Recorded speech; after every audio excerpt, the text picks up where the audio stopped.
Con los rumores de que la madre de Ellie aparecerá en la adaptación de HBO de The Last of Us, vale la pena observar su pequeño papel en los juegos, y de esa forma tener una noción de lo que podríamos apreciar en televisión.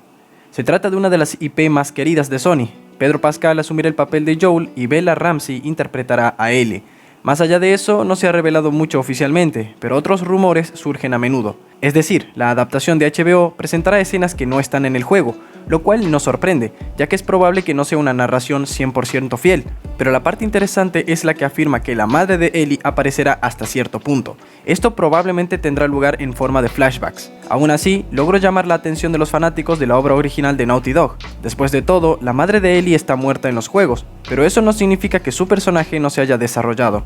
De hecho, se hace referencia a ella en el juego base, así como en el DLC Left Behind, e incluso en el cómic American Dreams. No se hace mucha referencia a ella en The Last of Us 2, pero eso se debe a que la segunda parte se centra mayormente en la venganza de Ellie. Es común que muchos jugadores no sepan mucho sobre Anna, la madre de Ellie, debido a su pequeño rol en el pasado de su hija. Anna era enfermera y buena amiga de Marlene, líder de los Luciérnagas. Anna daría a luz a Ellie luego del brote, muriendo a las pocas horas posteriores. Le había escrito una carta a su hija durante este tiempo, y Ellie la lleva consigo, así como la navaja automática, que también perteneció a su madre. Estas son las dos únicas conexiones sólidas entre Anna y Ellie. Se decía que Anna era terca, y que le hacía pasar un mal rato a la gente que la rodeaba, un rasgo que Ellie también adopta a medida que crece. El comienzo de The Last of Us 2 es suficiente para demostrarlo. A Anna, aunque era enfermera, no le gustaban los niños ni los bebés, pero amaba genuinamente a Ellie, creyendo que crecería fuerte en un mundo postapocalíptico y que la haría sentir orgullosa. La mayor parte de esto se revela a través de pequeñas pistas de diálogos del primer The Last of Us.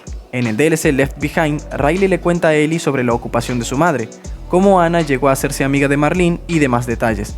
Ellie también menciona la carta de su madre mientras está cazando ciervos en el primer The Last of Us, y Marlene dolorosamente graba unas palabras dirigidas a su amiga, momentos antes de que Ellie fuese operada, porque sabía que la cirugía terminaría con la vida de esta pequeña. American Dreams, por su parte, es una miniserie de cómics que arroja un poco más de luz a toda esta situación. Después de la muerte de Anna, Marlene cuidaría a Ellie por un tiempo, pero finalmente pondría a Ellie en un internado militar. Vuelven a reunirse cuando Ellie cumple 13 años y es capturada por las Luciérnagas, lo que explica cómo Ellie obtiene la carta y la navaja. Ese es el resumen del papel que porta Anna en los juegos y el cómic, aunque debo decir que no es mucho. Esta pequeña cantidad de datos tiene sentido, dada la vida relativamente corta de Anna después de producirse el brote.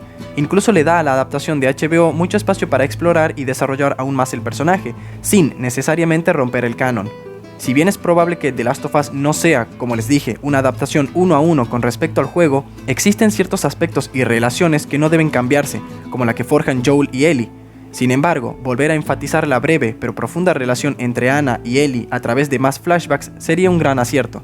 Mostrar más de Anna mediante recuerdos podría dar más vida y mayor sentido a todos los antecedentes de la trama. Probablemente se explore más la relación entre Marlene y Anna, pero si el programa de HBO hiciera algunos cambios a su propio gusto, no haría daño alguno.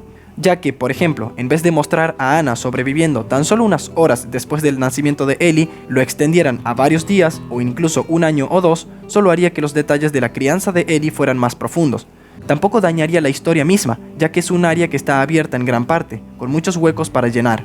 Además, Neil Druckmann, director del juego, colaboró activamente en la adaptación televisiva, por lo que sí cabe la esperanza de que hayan agregado más detalles, que nos den una idea de cómo Naughty Dog pensó el desarrollo de Anna como un personaje importante dentro de la trama, que no expandieron en el juego, pero ahora tienen otra oportunidad con la serie.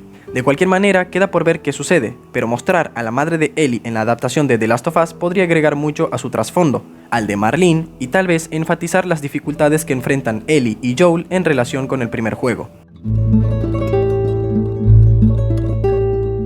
No olviden dejar un buen like si les gustó el video y volcar sus comentarios al respecto aquí abajo. Pueden apoyar para más contenido similar y compartir para llegar a más personas. Es todo por mi parte, que tengan excelente resto del día y nos vemos en el próximo.